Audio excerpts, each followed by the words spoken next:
Tapat na sundalo at mapagmahal na anak ang binatang si Geoffrey. Galing siya sa mayamang pamilya at bilang nag-iisang anak lamang ay plano sana ng kanyang ama na siya na ang sumunod sa pangangalaga sa kanilang mga negosyo. Pero dahil nga mas pinili ni Geoffrey ang kanyang gusto, kaya wala nang nagawa pa ang kanyang ama kundi ang ibigay sa pinsan nitong si Jude ang pangangalaga sa kanyang mga negosyo. Malaki naman din kasi ang tiwala nila sa pinsan ni Geoffrey dahil business-minded ito at mahilig talaga sa pamamahala ng mga negosyo. Sa kanila na rin kasi lumaki ang binata, kaya alam nila mapagkakatiwalaan ito.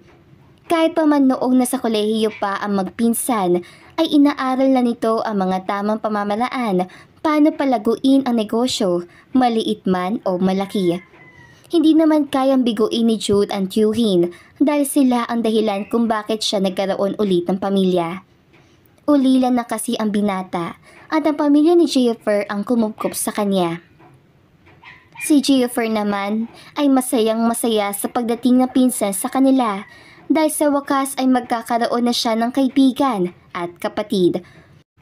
Ngunit kahit anong pilit ni Jude sa kanya na aralin ang pagnenegosyo, ay talagang ayaw niya dahil maging sundalo ang kanyang pangarap sa buhay. Naging inspirasyon niya kasi ang mga sundalo simula noong bata pa siya.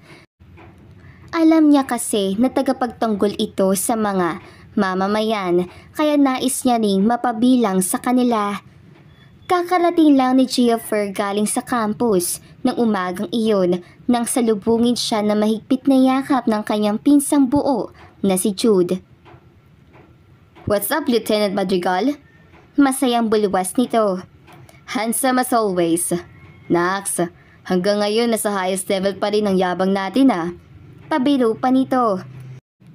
Natawan na lamang si Geoffrey dahil kahit matagal-tagal silang nagkawalay ng pinsan ay wala pa ring nagbabago sa kanilang dalawa at nasanay na sila sa asara ng isa't isa. Where's the lovebirds? Tinutukoy nito ang kanyang ama at ina. Nasa may pool area. Akala nila mamayang tanghali pa ang dating mo, kaya nagbabad na muna sila sa tubig. Puntahan mo na lang at dadalhan ko pa sila ng juice doon. Bakit ikaw ang gumagawa niyan? Nasaan palang katulong? Day off niya. Bukas pa ang balik nun. Oh, okay. I'll change my clothes na muna at pupunta na rin ako sa pool after. Pumanhik naman agad si Geoffrey sa kanyang kwarto tsaka nagbihis.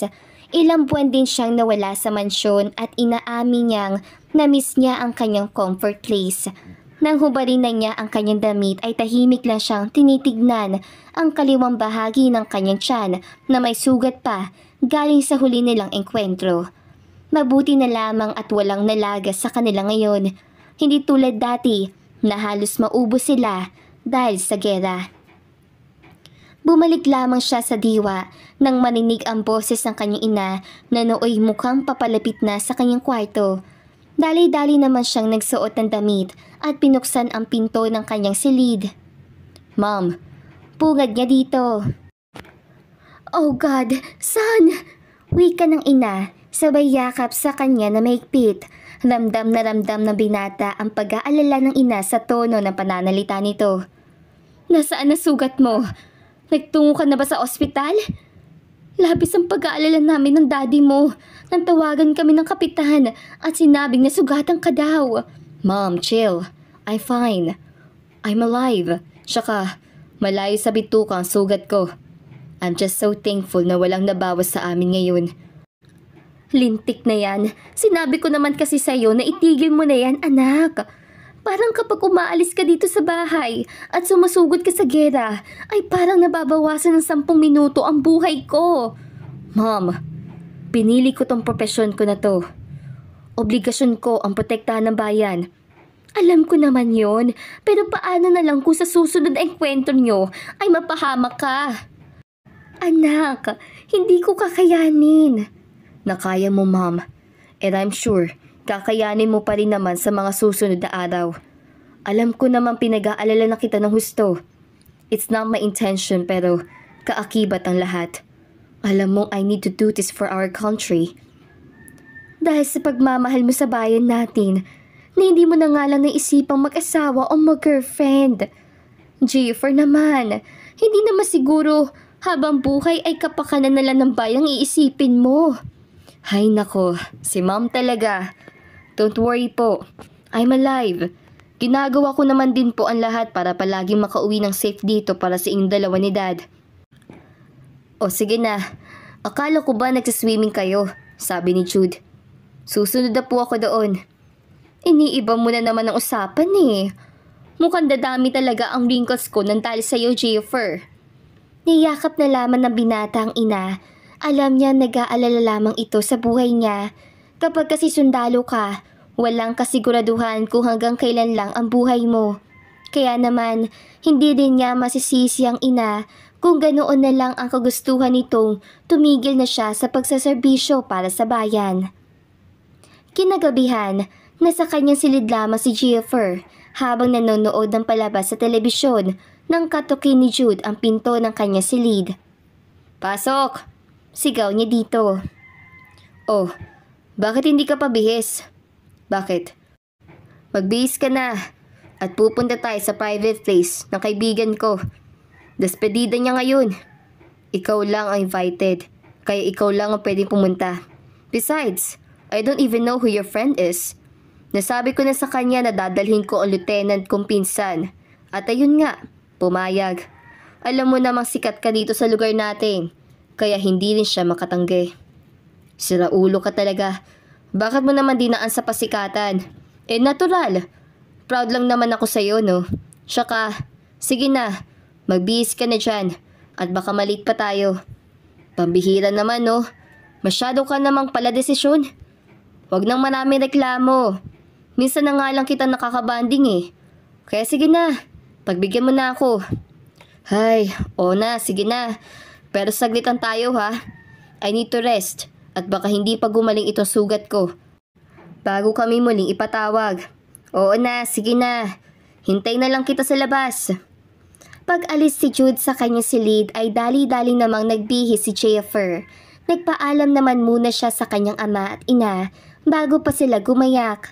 Hindi naman masyadong kalayuan ang lugar na kanilang pinupuntahan at si Jude na rin mismo ang nag-drive. Pagdating ay lahat ng matang naroon ay naka-Jennifer lang, na puno ng palakpakan na buong lugar at kinilala rin ang kabayanihan na binata. Sikat naman talaga siya dahil bukod sa maayos ang serbisyo para sa bayan ay ubo din ito ng gwapo. Kitang-kita ni Jennifer na nagkakasiyahan ng lahat, pati na rin ang pinsan niyang si Jude. Samantalang siya naman ay mas piniling manatili lang sa isang sulok habang umiinom ng wine. Ilang sandali pa, nabaling naman ang kanyang atensyon sa grupo ng mga kababaihang kadarating lang. Ngunit sa isang babae lamang nag-focus ang kanyang atensyon. Nakasuot ito ng pulang bestida at hindi rin masyadong makapal ang suot-suot nitong makeup sa muka. Parang biglang nag-slow-mo ang paligid ni Jennifer at tanging ang presensya lang ng dalagang nakapula ang kanyang nakikita. Pinsan, tara doon tayo sa may grupo namin at gusto ka daw nila makilala. Untad sa kanya ng pinsang si Jude. Ibinalik muli ni Jennifer ang kanyang paningin sa gawi kung saan nakita niya ang nakapulang dalaga, pero wala na ito roon. Pambihira naman, Jude, oh. Wrong timing ka naman eh. Bakit? Mas nababang pakiramdam mo? Hindi naman. May nakita kasi akong babae eh. She's so gorgeous. Babae? Sino? Ang daming magagandang babae dito ah. Nakapula siya. Nakapula ah. Inilibot naman agad ni Jude ang kanyang paningin at doon nakuha niya agad kung sino ang hinahanap ng kanyang pinsan. Ah, siya ba? Sabay turo niya sa dalagang si Max. Oo, siya nga. Siya nga yun. Do you know her? Of course naman, no? She's Max Reyes. Well, hindi na rin ako mabibigla kung na-starstruck ka sa ganda niya. Pareho kayong public servant dahil nagtuturo siya sa sekundarya. Halos lahat ng kalalakihan dito sa atin ay nagtangka ng ligawan siya. Pero walang epek sa kanya dahil focus siya sa pagtuturo. You mean, busted lahat? Yun na nga eh. Even ako, nagtangka din akong ligawan si Max. Pero di pa man ako nakapagsalita na misang lapitan ko siya ay busted agad. Pero aaminin ko medyo nasaktan ako sa nangyari. Pero wala naman akong magagawa dahil umiwas agad siya sa akin. Pero nagtaka lang ako anong mali sa akin eh. Hindi naman ako ganong kapangit, no? Mahabang salaysay nito. Oh, bakit parang naluluha ka? Baka naman naamoy ang hininga mo. Biro naman ni Jennifer. Hoy, grabe ka ha. Abang kay na hininga ko. Kahit amuyin mo pa Sira. Pero seryoso, pwede ko kaya siyang lapitan? Nako, good luck pinsan. Pwede naman pero mailap lang talaga yan. Kung hindi lang talaga siya nasusuot ng bestida, iisipin na ng iba na babae ang mga tipo niya at hindi tayo mga lalaki. Kasi parang rinding-rindi sa atin eh. Tsaka, I'm sure, kung liligawan mo yan, busted ka din. Ayaw niyan sa mga sundalo na kagaya mo. Why so? Ewan ko. Basta yun lang ang alam ko. Pero, malay mo naman. Madala siya sa mga banat mo, di ba? Kapag napasagot po siya, magpapaparty talaga ako, pinsan. Natawa na lamang si Jennifer sa naging wika ng pinsan. Maya-maya pa, nakita niya namang palabas na si Max. Kaya inayos niya naman agad ang sarili, tsaka nilagay ang wine sa katabing mesa. Diyan ka na muna. Oh, saan ka pupunta? I'll go get to know her. Nax, yan ang pinsan ko, Lieutenant. Walang inaatrasan. Good luck! Dali-dali namang sinundan ni Jennifer ang dalaga palapas at tuoy na sa gilid lamang itong nakasandal. Why are you here, gorgeous? Panimula niya, dahilan upang mapatingin si Max sa kanya. Excuse me? Sabit nito. Jennifer Madrigal. Pagpapakilala niya sa sarili, lahat sa kanyang kamay. Max, bago ka ba dito? Ngayon pa lang kasi kita nakita eh. Actually, hindi naman talaga ako invited. Dinala lang ako ng pinsan ko dito. And since kababalik ko lang din galing sa campus, sumama na rin ako. Campus? You mean, sundalo ka? Oo. Nice to meet you. I have to go. Teka. Babalik ka na ba sa loob? Hindi na. Aalis na ako. Saglit lang naman talaga ako dito eh. Hindi ako sanay sa may ingay na lugar. Nagpaalam na rin naman ako sa mga kaibigan ko. I'll drive you home na. Hindi na. May dala akong kotse. Okay din. Pero, magkikita pa naman tayo, right? At bakit naman? Wala. Chika. Usap-usap lang. Sorry, pero hindi ako interesado. Ang dami ko pang gawain at hindi ko nilalaan ang free time ko para makipag-usap sa mga taong hindi ko naman kilala. Kakasabi ko ng pangalan ko, di ba? Hindi enough na pangalan mo lang ang alam ko. And if magi-insist ka na naman na kilalanin kita, wag na. Hindi ako interesado sa kung sino ka man. Most especially, hindi ako interested sa mga lalaki. And that includes you. Get it? Pagtataray nito, sabay sakay sa kanyang kotse at gumayak na. Ang nakatayong si Jennifer naman ay napakamot na lang sa kanyang ulo na sa ganoon siyang senaryo nang marinig niya ang may hinang tawa ng pinsang si Jude na nooy na sa kanya na palang likuran. Tinatawa mo dyan. Ikaw naman kasi pinsan eh. Ang tikas ng ulo mo.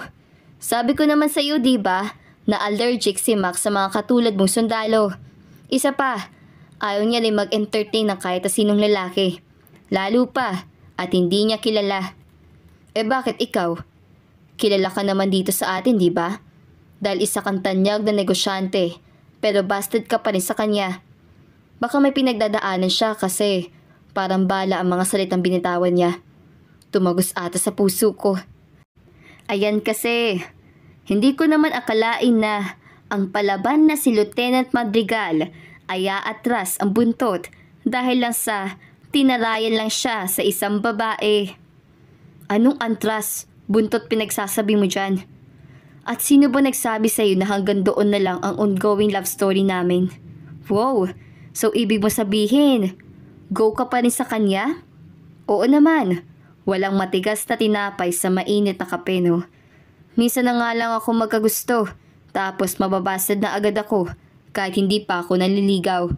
That's unacceptable, Jude. So, what's your next move? Give me her address. Sure thing. Basta ha, nasa likod mo lang ako, nakasuporta. Kapag naman binasted ka niya, nasa likod mo lang din ako at tumatawa. You're going to eat your words, Jude. Tara na nga, magpaalam ka na doon sa loob at kailangan ko na magpahinga. At bukas sa bukas din, paplanuhin ko na ang panunuyo sa kanya. Nax, sige ha, hihintayin ko. Magpapaparty ako. Natatawa pa rin itong usal. Pagkatapos magpaalam ni Jude sa kanya mga kaibigan, ay umuwi naman sila agad sa mansyon at dooy dumiretso na sila sa kani-kaniyang mga silid at nagpahinga. Ngunit, ang binatang si Geoffrey ay hindi makatulog dahil isip-isip pa rin niya ang dalagang si Max. Gusto pa niyang malaman ang tungkol dito, kaya agad naman niyang kinuha ang cellphone at sinubukang i-search ang Facebook account na dalaga. Hindi naman siya nabigo at doon niya nakumpirma na totoong isang guro ang dalaga.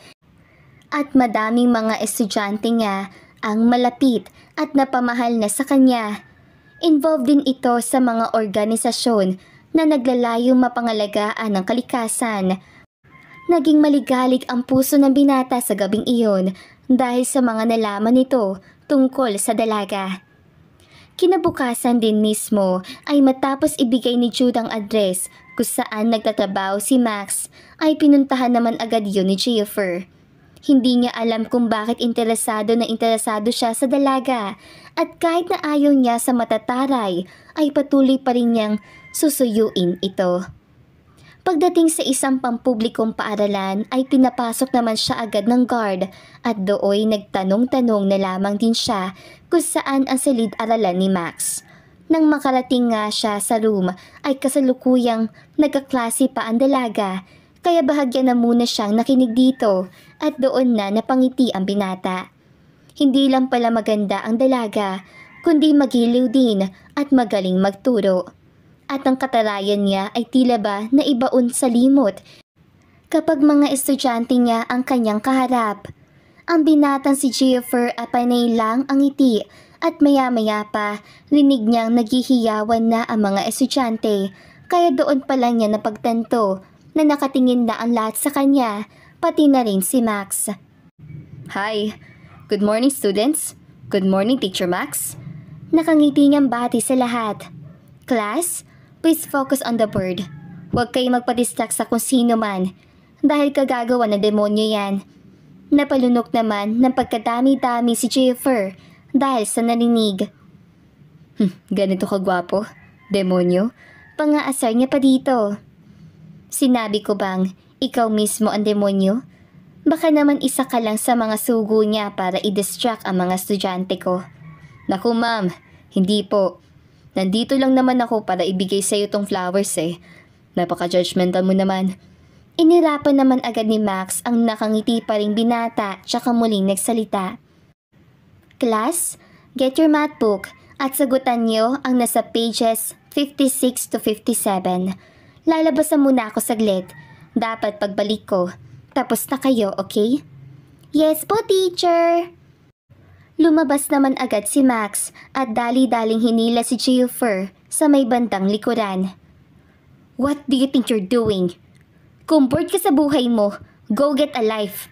Galit itong usal. Grabe ang galit na nararamdaman mo sa akin ha. Isang beses pa nga lang tayo nag-uusap, tapos kumakaasta ka dyan para bang may ginawa akong mali sa'yo. Matapang na sagot naman agad na binata. Pwede bang tantanan mo ako, please? Nananahimik itong buhay ko oh. At saka, bakit mo ba alam na dito ako nagtuturo? Stalker ka ba? Mataray pa rin itong bulwas. A friend told me na dito ka nagtuturo. At dahil nga rin interesado ako sa'yo, kaya kita dinalaw dito. Hindi ka ba masaya na nakita mo na naman ang kagapuhan ko? Shucks, Excuse me? Gusto mo talagang malaman kung anong nararamdaman ko towards you? Naiimbyer na ako sa pasensya mo kaya please go. Aalis lang ako kapag tinanggap mo tong dala kong flowers. And why would I do that? Para ko na rin piniling papasukin ka sa buhay ko. Bakit nga ba hindi? Wala naman sigurong masama kung maging magkaibigan tayo, right? In your dreams. So, pwede tayo maging magkaibigan sa panaginip ko. Pabiro nitong tanong. Common sense. Teka nga, chill ka nga lang dyan. I'm not a bad man. At wala akong masamang intensyon sa'yo. I just want to be your friend. That's it. Friend? Pero kalaunan yan, maliligaw na.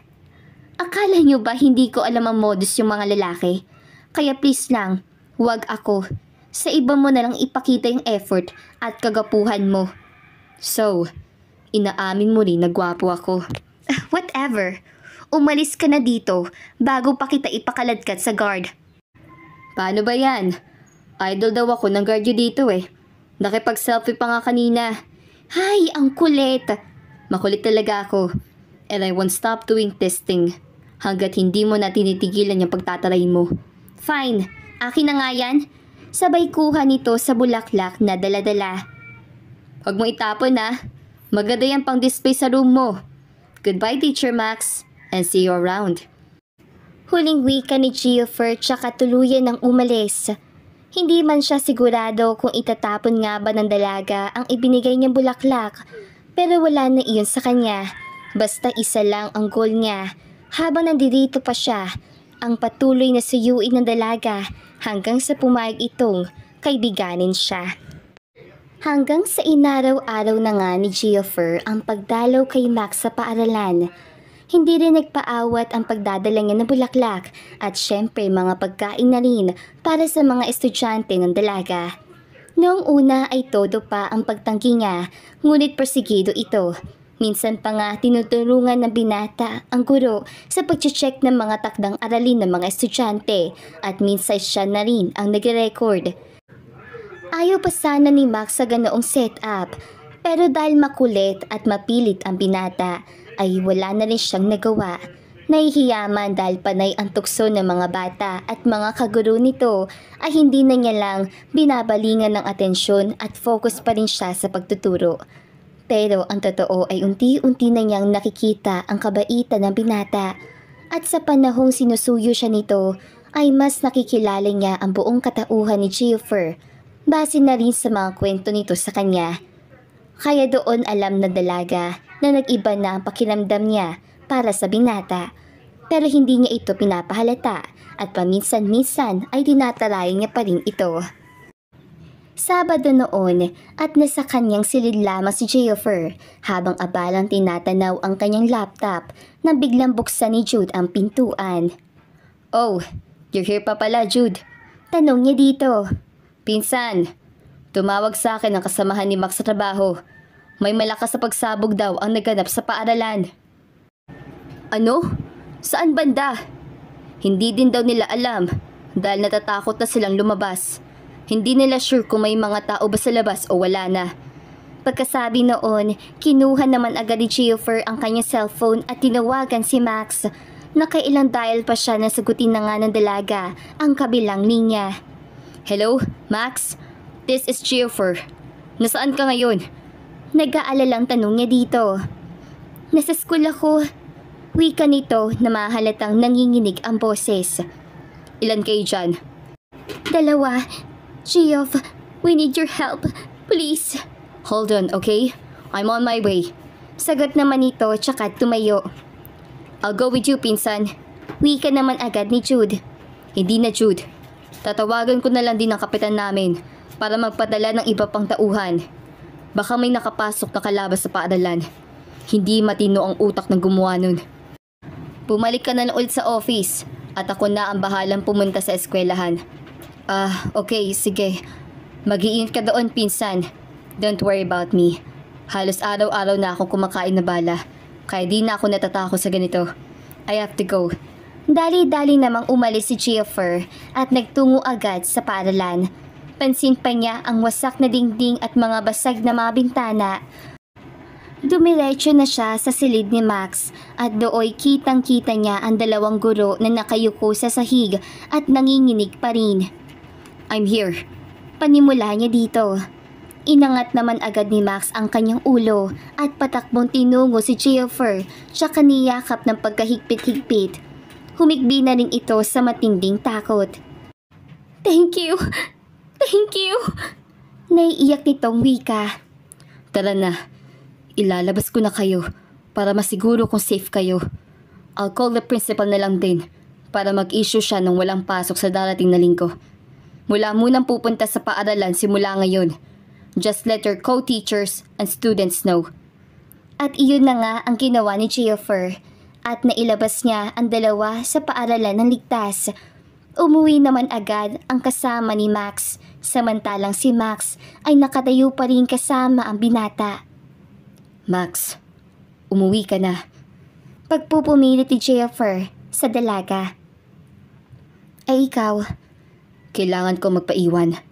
So, babalik ka pa sa loob? Oo. Kailangan kong malaman kung saan nagsimula ang pagsabog. I'll file a report na din after.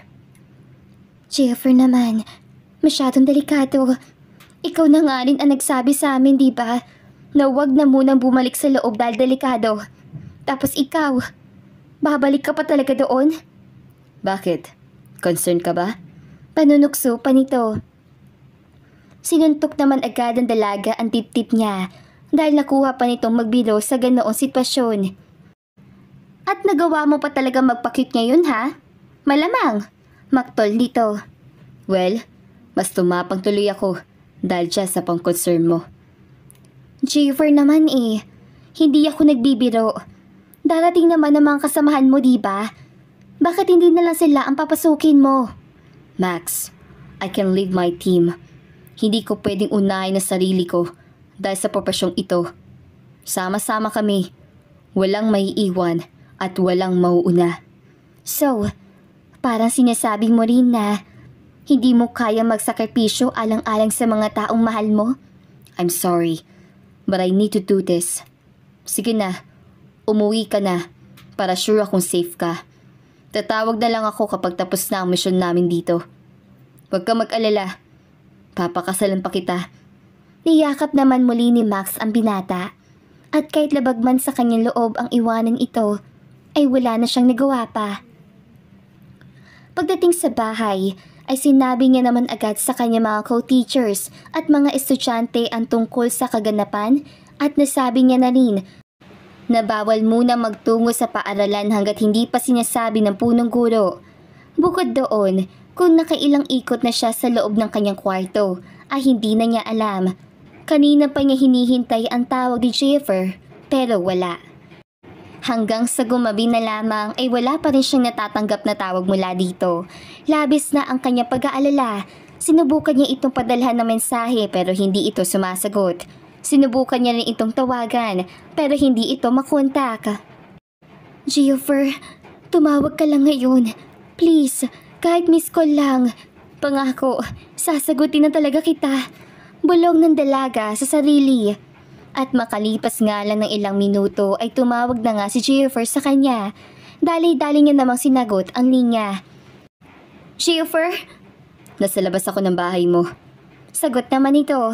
Patakbo naman bumaba ang dalaga at paglabas isinalubong niya agad ng napakahigpit na yakap ang binata. Bakit hindi mo sinasagot ang text ko, ha? Bakit hindi ka makontak? Bakit ngayon ka lang pumunta dito? Alam mo ba nag-aalala ako para sa'yo? Sunod-sunod na tanong ng dalaga. Ngumiti naman si Jennifer. Siya kahinawakan ang napakaganda mukha ng dalaga. I'm fine. Sorry kung napag-alala kita. I really need to focus kanina. 2 weeks ago na din palang may nakabaon na bomba sa school nyo. Mabuti na lang at nahanap ng buong team ang lahat ng iyon bago sumikat ang araw. Mabuti na lang din at walang napahamak dahil kung nagkataon na school days iyon, maraming estudyante ang nanganganib ang buhay. Nagpatawag na rin kami na media at bukas sa bukas din, i-e-ere na kami. Salaysay nito. Kaya ayoko sa profesyon mo eh. Naiiyak na nitong sabi. Bakit naman? Takang sagot naman agad ng binata. Kasi pakiramdam ko, lagi akong aatakihin sa tuwing ginagawa niyo yan. Imbis balak kong lumayo sa iyo, ay hindi ko magawa-gawa. Dahil sa tuwing tinatangka ko yun, mas lumalalim ang nararamdaman ko para sa iyo. Labis ako nagkaalala kanina. At alam mo ba, sinabi ko pa sa sarili ko na kapag tumawag ka, kahit saglit lang, sasagutin na kita. Pero hindi ko alam kung tama bang magiging desisyon ko ngayon eh. Dahil parang hindi ko ata kaya. Hindi kita kayang maging boyfriend, Geoff. Nangiyak-ngiyak nitong salaysay. Paritasimin naman, diba? Na hindi na valid ang pagmamahal mo para sa akin. Dahil lang isa akong tapat na sundalo na nagsiservisyo para sa bahay natin. Inaamin kong gusto na din kita, Geoff. Pero hindi ko alam kung kaya ko ba maging girlfriend mo. Ayaw kong nahahati ang atensyon ko lagi. Ayaw kong kapag nagtuturo ako, 50% lang ang naibibigay ko. Dahil ang 50% nun, nasa iyo. Ayaw kong palaging malayo ang iniisip ko dahil sa labis sa pag-aalala sa iyo. Ayaw ko nun. I want a normal life with you. I also want a normal life for you and a normal life for my family. Pati na din ang lahat ng mamamayan. Ginagawa ko itong lahat para sa inyo, para sa taong mahal ko. Eto na ako, Max. Hindi ako pwede bumitaw sa sinumpaan kong propesyon. Pero lagi naman kitang bibigyan ng assurance eh. Assurance na uuwi akong nakangiti at buhay. Pangako yan. Just let me love you, Max. Dahil mababaliw na talaga ako kapag nawala ka pa sa buhay ko. Ang nakikinig na dalaga ay bigla-biglang napaluha. Gulong-gulo ang isipan niya. Kung anong tindi ng utak niya na ayawan ang binata, ay ganoon din katindi ang pagkadurog ng kanyang puso kapag hinayaan niyang mawala sa kanyang binata. Ngunit kakapitan niya ang salita nito, kaya doon na nga siniil ng halik ni Max ang binata. Tinugon naman iyon ni Geoffrey at ramdam na ramdam nilang dalawa ang pagmamahal nila sa isa't isa. Mahal na mahal kita, Max. At kada may misyon ako, I'll promise to go home alive and safe. Kaya, huwag ka na mag-alala, okay? Tanging pagtango na lang ang ginawa ng dalaga. Mahal na mahal kita, Geoffrey. Wika pang muli nito, sabay halik sa binata. Napuno ng emosyon at kasiyahan ng gabing iyon, kahit mayroon pa ring pag-aalinlangan sa kaloob-looban ni Max, ay isinantabi niya muna iyon. Mas nanaig pa rin ang labis sa pagmamahal niya sa binata kaysa sa kanyang pagiging negatibo. Naging masaya ang kanilang relasyon. Hatid sundo na rin ni Geoffrey ang dalaga habang hindi pa sila binibigyan ng panibagong misyon. Sinusulit din nila ang mga araw na sila'y magkasama at doon pa lang wala na mapaglagyan sa kasiyahan nilang dalawa. Pinakilala na din ni Geoffrey ang nobya sa mga magulang nito at agad-agad namang nagkasundo ang dalawang babaeng pinakamamahal niya. Tuwing linggo nga ay sabay silang nagsisimba at gagala sa iba't ibang lugar. Sobrang ligaya kasi ng kanyang ina dahil sa wakas ay nararanasan na niya ang magkaroon ng anak na babae. Kaya sinusulit na din nila ang mga panahon na wala pang binibigay na misyon para kay Geoff. Hanggang sa isang araw, isang importanteng mensahe ang natanggap na binata. Sasabak na namang muli si Geoffrey sa gera. Kahit nag-aalala man ang ina ng binata, lalong-lalo na si Max, ay wala na rin itong nagawa dahil bahagi na iyon ng buhay ni Geoffrey. Sabay siyang hinatid ni Max at ng ina nito sa campus. Mag-iingat ka doon, mahal. Tanging mensahe ng nobya sa kanya. Oo naman, mahal. Para sa'yo, sa akin at sa pamilya ko. Huwag na kayo mag-alala at sisiguraduhin ko makakauwi ako na ligtas. Ma, I love you. Ingatan niyo din ang mga sarili ninyo. I love you, mahal. Huling wika nito at hinagkan pa ang dalawang babae sa noo. Wala namang araw na hindi nag-uusap ang magnobyo sa pamamagitan ng telepono. At kahit sa ganoong pamamaraan ay gumagaan saglit ang loob ng dalaga. Magtatagal pa ba kayo dyan, mahal? Tanong niya dito sa kabilang linya. Basta, saglit lang kami dito. Palagi mo naman akong kausap eh. Kaya medyo hindi mo na ako namimiss. Sinasabi mo dyan? Sa tuwing nadidinig ko nga ang boses mo dito sa telepono, ay mas lalo kitang namimiss. At hindi na nga natuloy ang sasabihin pa sana ni Max nang marinig niya mula sa kabilang linya ang sunod-sunod na paputok ng baril. Mahal, may nadidinig akong putok ng baril. Ay, saan ba kayo dyan? Nag-aalala niyang tanong. I'll call you later, mahal, ha? Mahal, okay lang ba kayo dyan? Sagutin mo ako! At hindi na nga yun nasagot ni Jennifer dahil bigla nang naputol ang linya. Nagsimula na ring mangamba ng dalaga dahil alam niyang malapit lamang ang putok na iyon kina Jennifer. Hanggang sa gumabi na, wala pa ni siyang natatanggap na mensahe o tawag. Lumipas na lamang din ang 2 araw ay wala pa ring balita. Lumiban na nga lang siya sa trabaho dahil hindi niya kaya magturo habang lumilipad ang kanyang isipan. Nasa kanyang silid lamang noon si Max at malayo ang tingin sa kawalan. Bumalik lamang siya sa kanyang ulirat na mag-ring ang kanyang telepono. Nang si Jude ang tumatawag ay agad niya itong sinagot, ngunit ang ina ni Jennifer ang nasa kabilang linya. Tita, may balita na po ba kayo kay Jennifer? Naiiyak niyang tanong. Papunta kami ngayon ng daddy niya at ni Jude sa ospital, iha. Tinawagan kasi kami ng kapitan at nasa ospital daw si Jennifer. Po?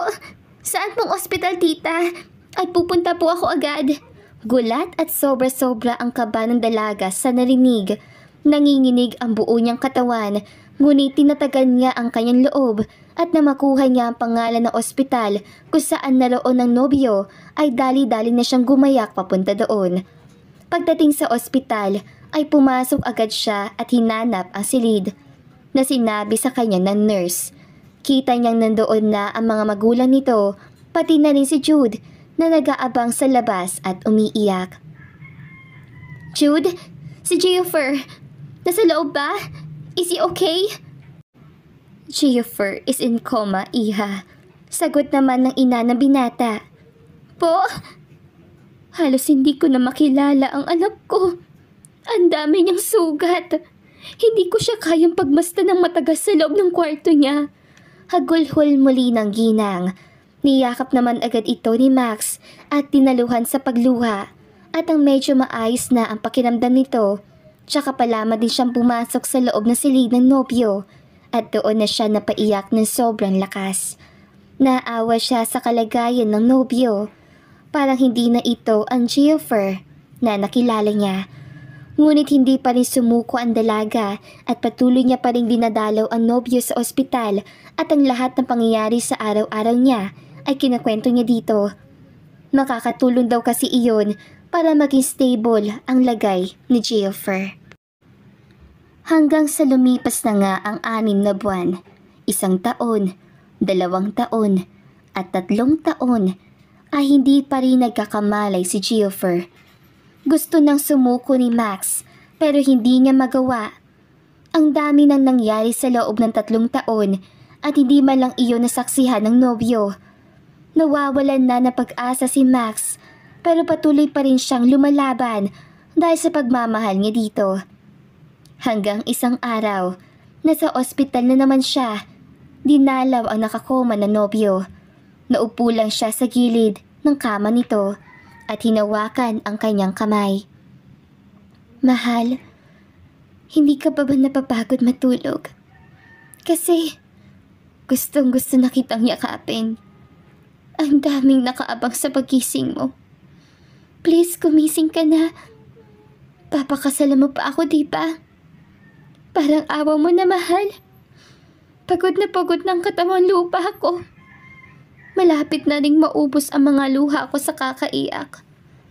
Please wake up. Please. Naiiyak niyang wika. Doon din mismo gumalaw ang mga daliri ni Jennifer at dahan-dahan nitong minumulat ang kanyang 2 mata. Mahal. Pilit niya sambit kahit hirap na hirap pa siya magsalita dahil sa nakalagay na tubo sa kanyang bibig. Oh my God! You're awake! Teka. At tatawagin ko muna ang doktor. Pagmamadali ni Max. At doon na nga nakumpirma nilang stable na nga ang binata at mananatili na lamang muna sa ospital para sa karagdagang mga pagsusuri. Nangako din ito sa harap ng kanyang nobya at pamilya na hindi na siya babalik pang muli sa serbisyo. Bagay na siyang ikinatuwa ng lahat dahil sa wakas nakita na ng binata na mas pahalagahan ang buhay kaysa kasama ang mga minamahal.